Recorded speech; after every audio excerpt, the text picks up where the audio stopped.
William Gargan stars as Barrie Craig, confidential investigator.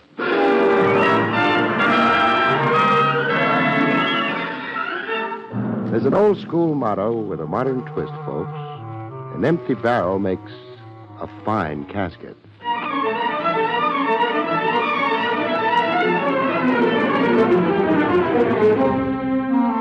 The National Broadcasting Company presents William Gargan in another transcribed drama of mystery and adventure with America's #1 detective, Barrie Craig, confidential investigator.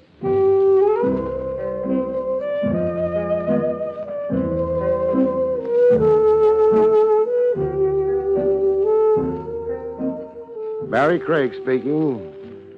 Manhattan Island's my beat. From Battery Place uptown to Spite and Divo. I've got my footprints on every inch of sidewalk, a memory in every mile. Get used to a beat and it's like home to you. You're an island native, and only a pretty fancy fee can drag you even across the river to Brooklyn or 3 other boroughs. To drag you out of town needs a major earthquake or an act of Congress. So how come I find myself 40 miles from Broadway in an incorporated village called Seneca on the trail of a claw murderer? A nice little gent with side whiskers like Abraham Lincoln coaxed me into it. Town Supervisor Samuels, he called himself. His pitch went something like this. I came straight to you from Lieutenant Trav Rogers of your Metropolitan Police, Mr. Craig. Yeah, Lieutenant Rogers phoned me you just left his office. No dice, old man. Seneca's off my beat. But it's a situation of desperate emergency. What's the population of your village, Samuels? 300.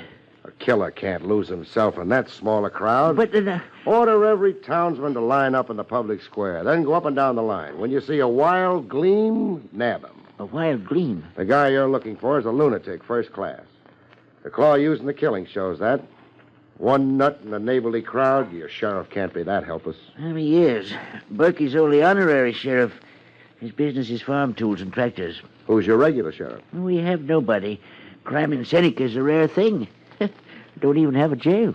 Pass the hat and build yourself one. Crime's here to stay, people say. The board of supervisors empowered me to supersede Berkey, to contract outside help. Someone experienced in homicide. You were highly recommended. By Trav Rogers. The lieutenant's having his joke. Please, Mr. Craig. You're a nice town supervisor, and you look like a tintype of an old favorite uncle of mine. I'd like to help you, but no amount of pleading. No power on earth. Not 50 claw killings can entice me 40 miles from New York.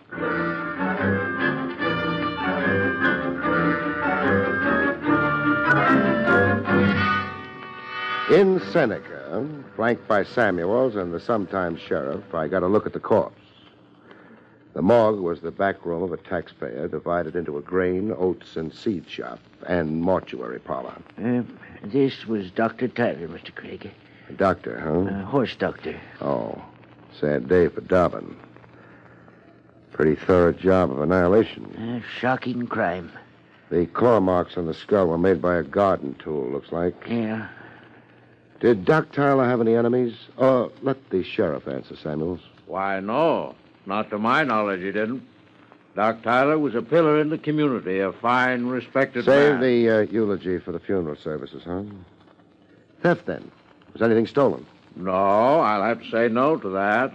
All Tyler had was accounts receivable, bills owing him for his doctoring work. You went over his property, then? I did.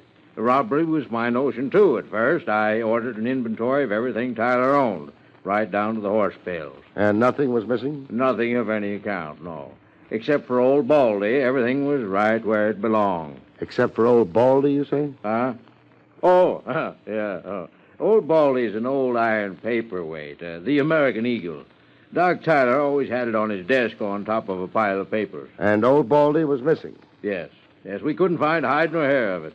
Well, either somebody borrowed it and planned to keep it now that Tyler's gone, or Tyler threw it out. Or the murderer clawed Tyler to get it. Oh, now, why would anybody want to commit murder for a worthless old paperweight? Can't say, but that's why I'm in this whistle stop, to find out why. And that brings us down to cases. You and me. Come again? Your being here. Samuels brought you out against me. Against you? No, Sheriff. Shut up, Samuels. This is between me and Craig. Against me, I said, Craig. Oh, I get it. Your pride's hurt, huh, Sheriff? When you've jackassed around a while and Samuels admits to being the finicky fool he is, I'm marching you to the railroad station. With a brass band and local school mom doubling as drum majorette. A big goodbye to a conquering hero, Sheriff, because my parting gift to Seneca is your claw murderer in person. Want to bet?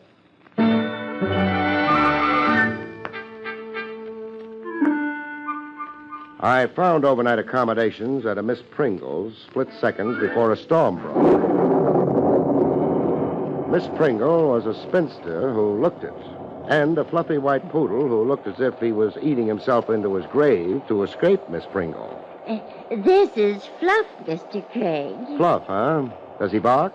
Seldom. Fluff has chronic laryngitis. Oh.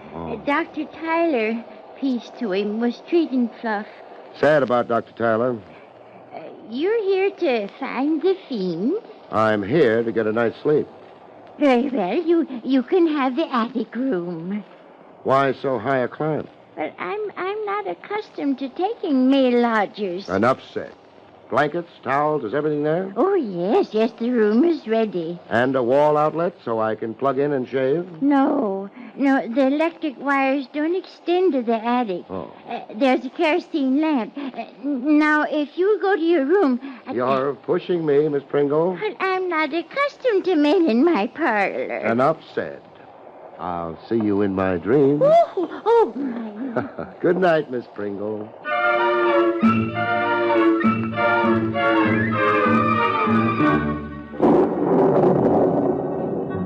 There were things I wasn't accustomed to, like attics, like figuring out how to light kerosene lamps, or like having the roof suddenly cave in on my head. Whoop!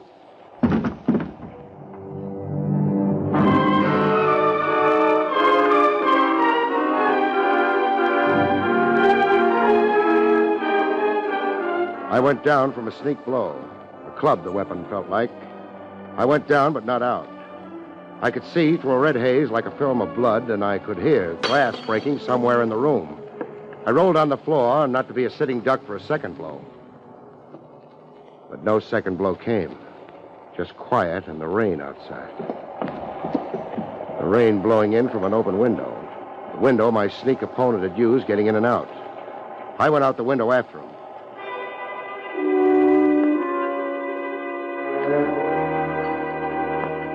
Outside, just at the edge of Miss Pringle's driveway, I ran into a reasonable facsimile of King Kong. A guy who looked as if he should be swinging from trees. Sitting behind the wheel of an open convertible, its top down. Working the car starter and getting nowhere. Having trouble, friend? It's slow, don't want to go. The wires are wet. I'm driving good and then it stops. Your wires are wet. I'm driving good and then it stops and then it won't go. You're getting all tangled up in your IQ, friend. Doesn't the top go up? Yeah, easy. This button here, you push it. So push it. No. You've got a medium-sized lake around you. Floodwaters rising from the floorboard. I'm not pushing no button. I like it like this.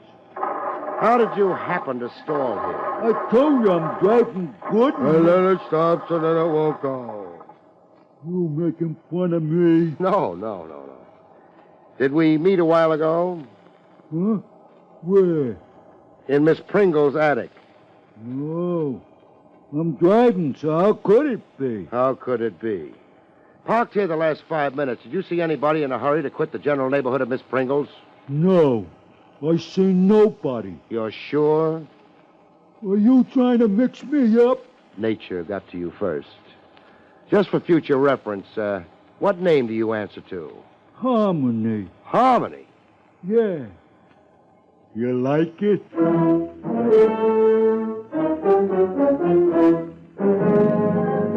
Back in the attic with the kerosene lamp lit and Miss Pringle in a trembling spasm, I took stock of the room. Oh, what you've told me, Mr. Craig, it's unbelievable. Believe it. I wasn't born with this rhinoceros egg on my head. But what purpose I'm could checking to see.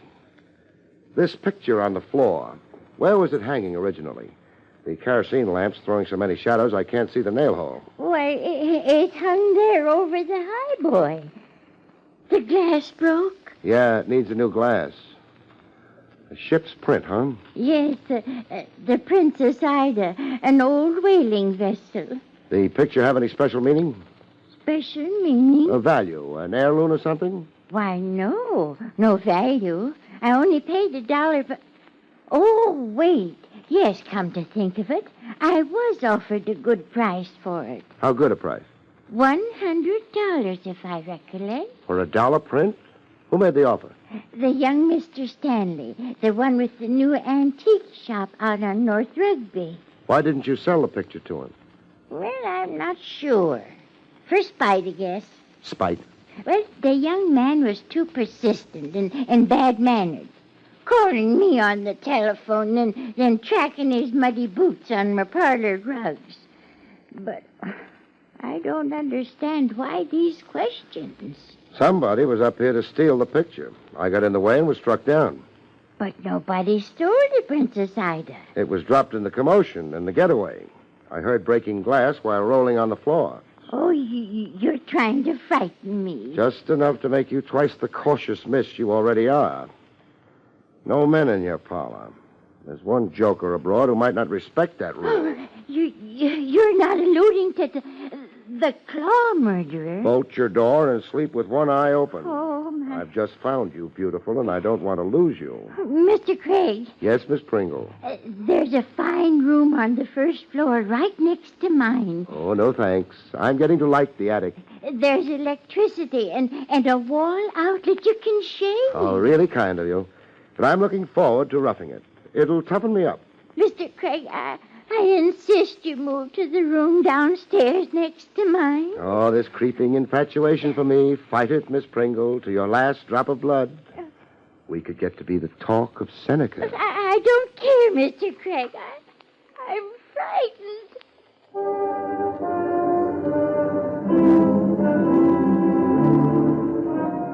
In the morning, I took breakfast with Town Supervisor Samuels. Breakfast and information. I'm sorry Sheriff Berkey made you unwelcome. Berkey's sensitive to competition. I'm sorry about your injury. My injury? You were attacked and beaten last night. How could you know? Miss Pringle had me on the telephone in the middle of the night. Oh. I want to know about a couple of your townspeople. Yeah? First, a bright chap who calls himself Harmony. Harmony? Now, what reason could you... Never mind. I'm asking the questions. Tell me about him. Harmony's Big Toby Keller. Hires out for odd jobs. Spring plowing, window washing, garage work. How about dirty work? No. Craig, you're wrong about Harmony. I'd take an oath. His mind isn't the best.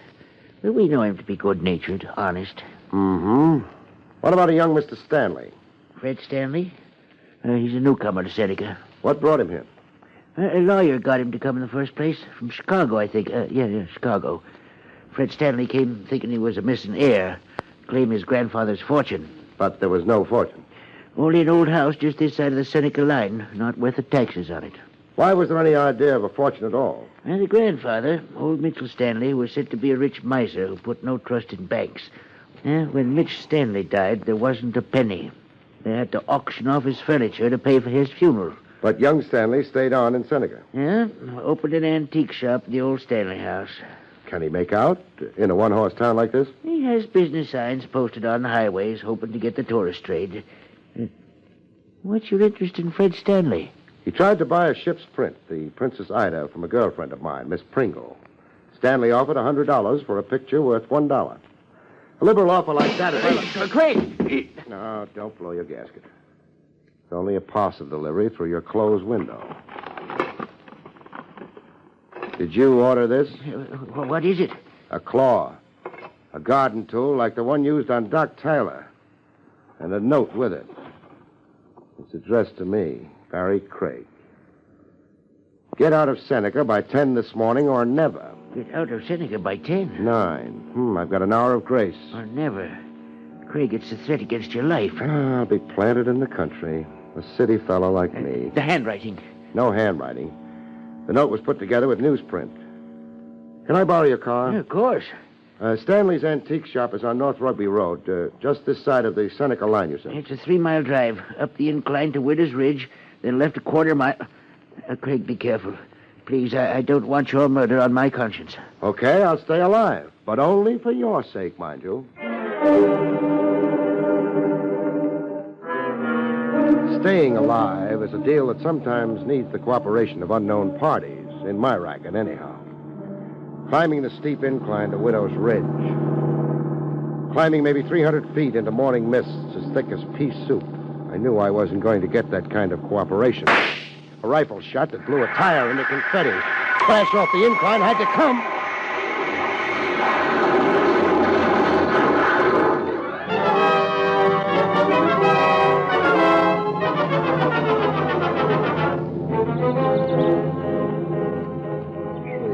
Funny distortions in your eye when you first come to and start taking inventory to see if you're alive.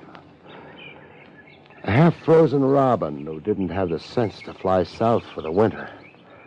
He sat on the side of the hill 10 feet from where I lay, staring solemnly at me and chirping prayers for my safety. Oh, when I started getting to my feet, the robin flew away. The inventory added up. I was all there in one piece, with a few dents that couldn't hurt forever.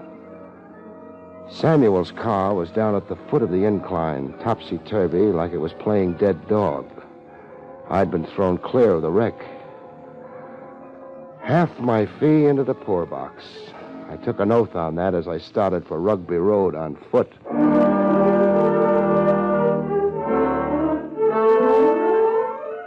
Fred Stanley gave me the expected answer. Just what do you find so unusual about my interest in buying old pictures, Mr. Craig? $100 for a $1 picture doesn't make sense. And why must it make sense? It's a cold, practical world, chum. People generally don't go haywire with money. They conserve it. Now, look, Craig, I collect Americana. Whatever strikes my fancy, I buy. The cost is secondary. But you're in business to buy cheap and sell at a profit. Technically, yes, but it doesn't work out that way. I love buying and I hate selling. A profit is rare. That gets expensive. Where does the money come from? That's none of your business, Craig. Now, if you don't mind, I'll terminate this interview. I'm in no hurry. Now, look here, Craig. And I'm in no mood for the polite, formal approach, Stanley. Or the kind of weasel talk you've been giving me. Or being terminated. Are you insane? I walked away from my own murder 20 minutes ago. I came to this whistle stop against my will to do a big, good deed.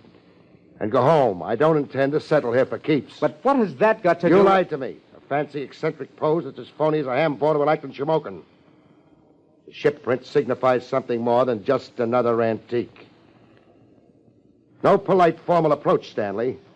I'm going to pound the truth out of you. You're crazy. Let me go. Tell me about the Princess Ida ship print. Let go. Harmony. Harmony, help. Harmony, huh? Now we're making headway.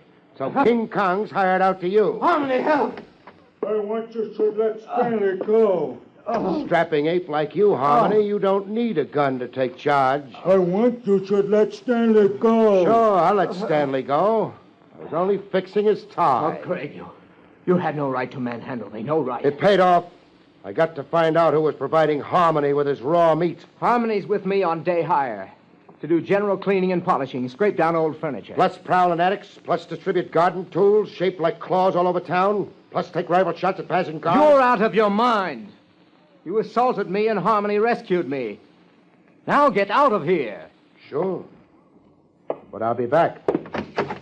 I'll be back, Stanley. The minute I tumble to your motive.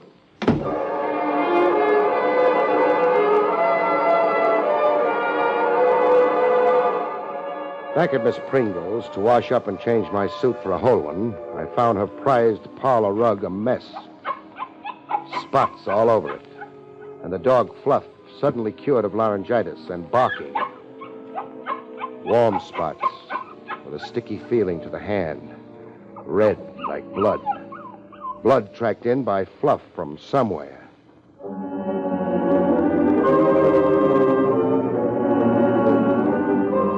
I followed the tracks to Miss Pringle's bedroom. The blood was Miss Pringle's goodbye to spinsterhood. The garden tool shaped like a claw lay beside her on the floor like a third hand.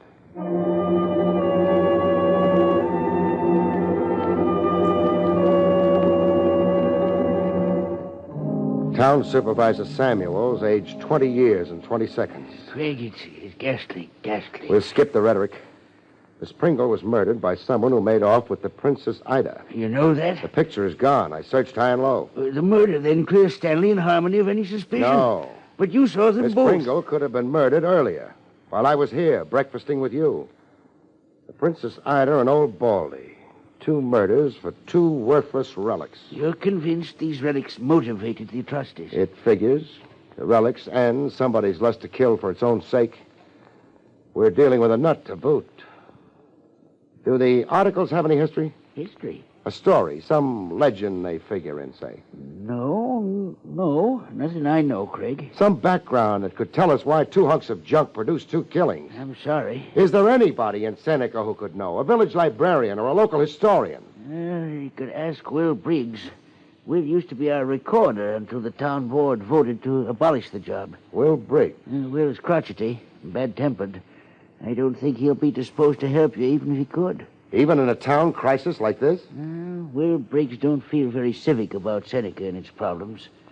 Since we abolished his job for economy reasons, Will's been feuding. Suing in the courts for pension, making a rumpus at town hall meetings. Great cooperative little town you've got here. Great job you roped me into.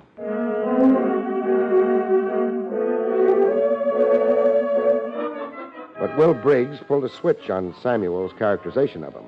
Briggs fell all over himself cooperating. For $20, Mr. Craig. I am a man without funds. $20, okay. You get it. Black-hearted board of supervisors. Did you dirt. Old Baldy and the Princess Ida. Scratch your memory. Old Baldy and the Princess Ida. Funny now, you should be asking about them. Why is it funny? You're the second party that's come to me asking. Who came first? Old Mitchell Stanley's grandson. The one who settled himself into a shop here a spell ago. Young Fred Stanley. What did you tell him? What I'll tell you. If you wait. I have the record here. Yes, here it is. The sales sheet, my own writing, for that auction they held at Mitchell Stanley's once, to raise money for burying him. I was clerking for the auctioneer that day. Get to it, please. In my time. See? It says here we sold beds and tables and floor coverings. Down here it says Old Baldy. 50 cents. Sold to Dr. Tyler. Princess Ida. $1. Sold to Miss Pringle. And the snowman sold for 75 cents. What's the snowman? The design on a patchwork quilt it's named for. Who bought it? Let me see. Sold to Adam Samuels, it says. That's the town supervisor himself. Where's your telephone, Briggs? Telephone? Ain't never invented it from its use to me. Keeping body and soul together as it is. Briggs, don't bend my ears. What's got your back up? Samuels, your town supervisor's number 3 on the Claw murderers list. If it's so, I say good riddance to the black-hearted...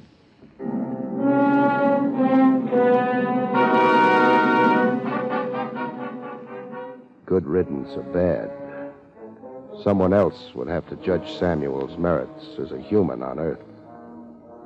The garden tool, shaped as a claw, lay across the room where it had been thrown.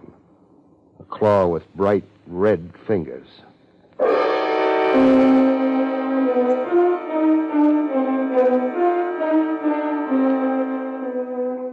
Fred Stanley resisted arrest to the last gasp.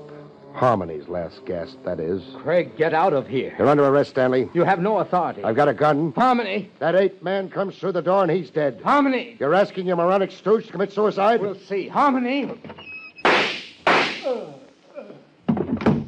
One down, and Seneca's a better place for it. You killed him. He's only wounded. Where do you want it, Stanley? I'll go with you.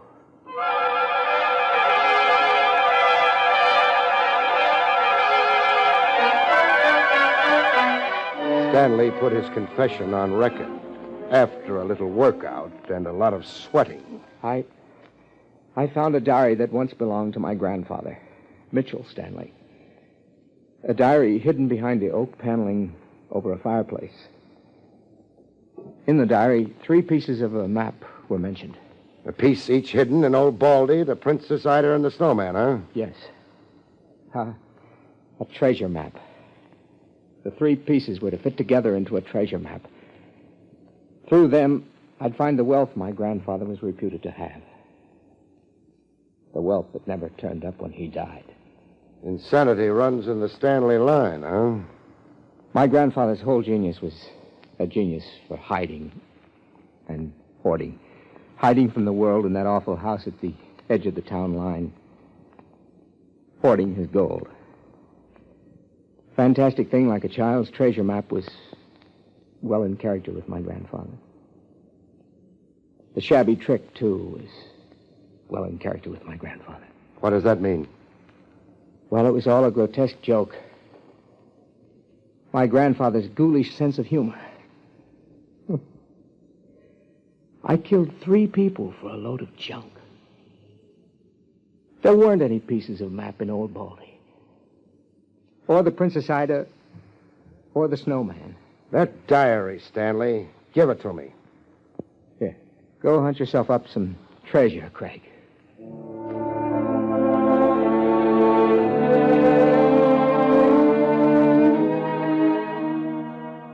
There was an anticlimax to the Stanley story.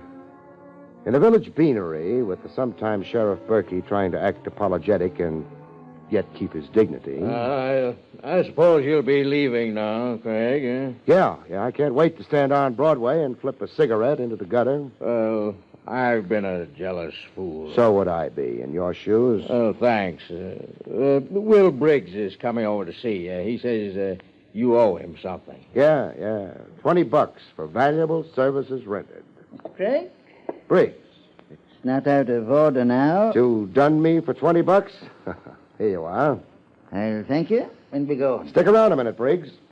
I want to go over that feud you had with the town board. I'm over it now. Now, with the town board extinct, now that the murders of Doc Tyler, Miss Pringle, and Samuels have left Seneca without a town board. I'm not one to pillory the dead. But I'm one to pillory the living. Here's that alleged Mitchell Stanley diary that produced 3 murders. Is it now? And this is that auction sales sheet in your own handwriting, as you told me. Do I have to tell you that the handwriting in both is the same, even down to the green ink? Craig, what are you getting at with Briggs? That Briggs here forged the diary, Sheriff, and planted it where young Stanley would be sure to find it. That Stanley killed 3 people Briggs hated, while Briggs sat back and enjoyed the show. That young Stanley was only a dupe, a tool used for revenge. Make the arrest, Sheriff. And then flag down a train so I can scram out of this whistle stop. The sweet neighborliness around here is just killing me. Good night, folks. See you next week.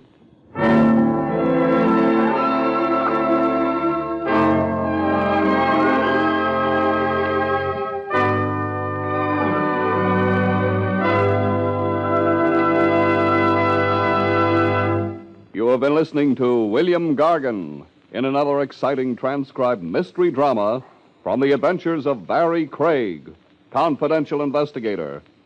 Tonight's story, Diary of Death, was written by John Robert. Next week, it's the strange story titled A Time to Kill, about which Barrie Craig has this to say. Next week, I have a wow of a time in the kindergarten when a whimsical corpse insists on playing hide and go seek. See you next week, folks.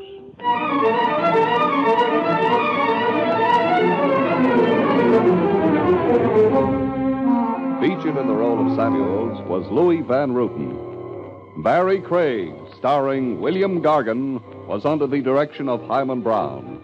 This is Don Farlow speaking.